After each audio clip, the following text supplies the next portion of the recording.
Good morning, afternoon, evening, ladies and gentlemen. My name is Jed, and welcome to the shit show. Excuse me. Back in San Francisco traffic, just sitting in the middle of the road, waiting to get on the freeway, and it's a bitch. Honestly, there's a shit ton of cars out. It's like 11:30 on a Saturday night.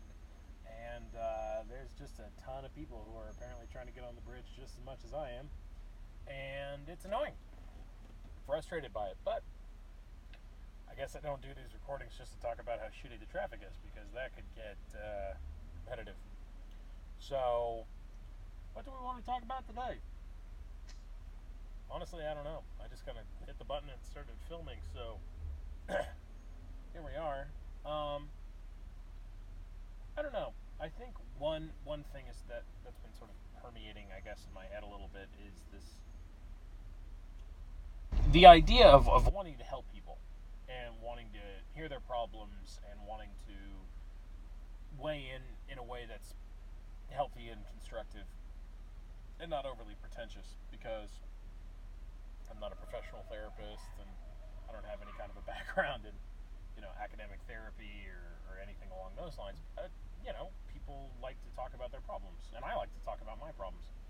But I've realized that there's a bit of a gap with that, because I've realized specifically, there's somebody whooping very loudly in some form of jubilation. I'm assuming something to do with alcoholic imbibement. Oh yeah, absolutely. So that's fun. Good for them. What the hell was I talking about? Yeah, like talking to people and talking about problems and helping people talk about their problems.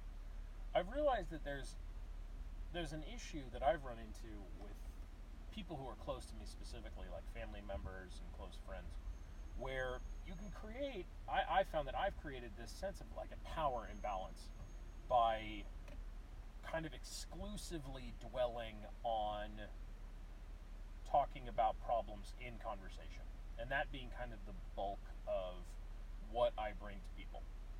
This is specifically manifested with someone who's very close to me, and I've realized that that's kind of an issue, because I feel as though there were a lot of things that I needed to process, there were a lot of things that I needed to go through, and a lot of things that I needed to figure out, and he helped me a lot with that.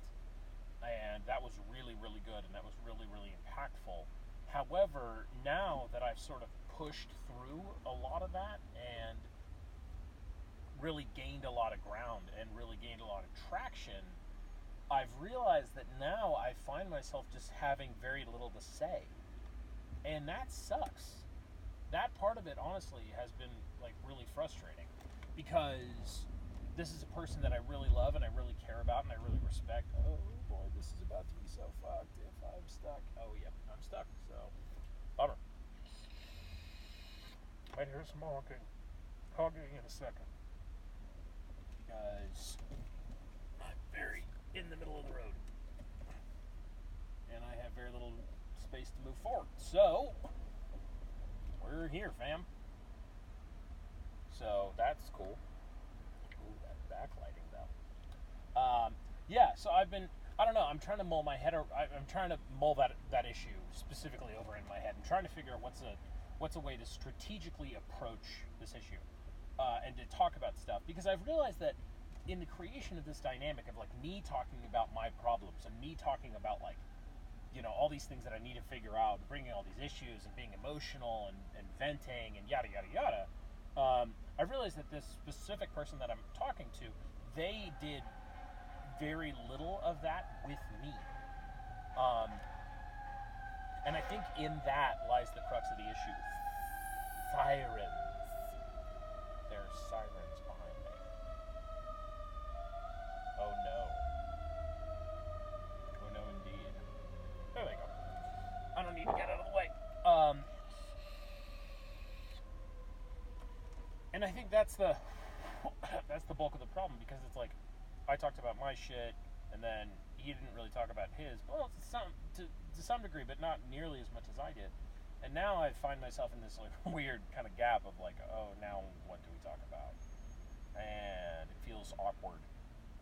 And I'm just trying to power through that. And I'm trying to figure out what makes the most sense moving forward. And I'm trying to figure out what does it mean to be an equal of someone. What does it mean to be to think about where I'm at in my life as an equal to people and not feeling less than or not feeling inferior to other people, because that was something that I really struggled with for a very long time, and I feel like I still kind of like lapse back and forth between that idea.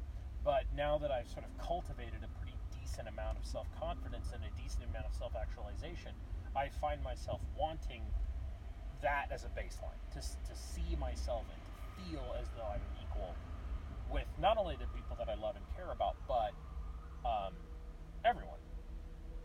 Because I don't strive for superiority. I think there are certain things where I just, where I sometimes feel better than other people, and that's something that I don't really want, honestly, as a baseline, because I think everyone has something to bring to the table, and everyone thinks about life in a different way, and everybody can learn stuff from other people, and I think that's a really cool part of human interaction, and something that I continue to want to embrace and to cultivate my life with. So I think that's the next step, honestly. I'm just trying to figure it out, and I'm intrigued to hear what you think, because I'm kind of at a loss, honestly, and this is new, and this is a next step kind of thing.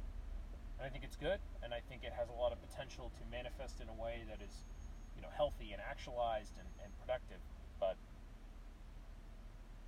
life just moves on, and I've realized that I need to deal with these things kind of head on. And I've realized that having that feeling of inferiority and having that feeling of like feeling less than other people has a profound impact regarding how I actualize and how I just commit to doing things.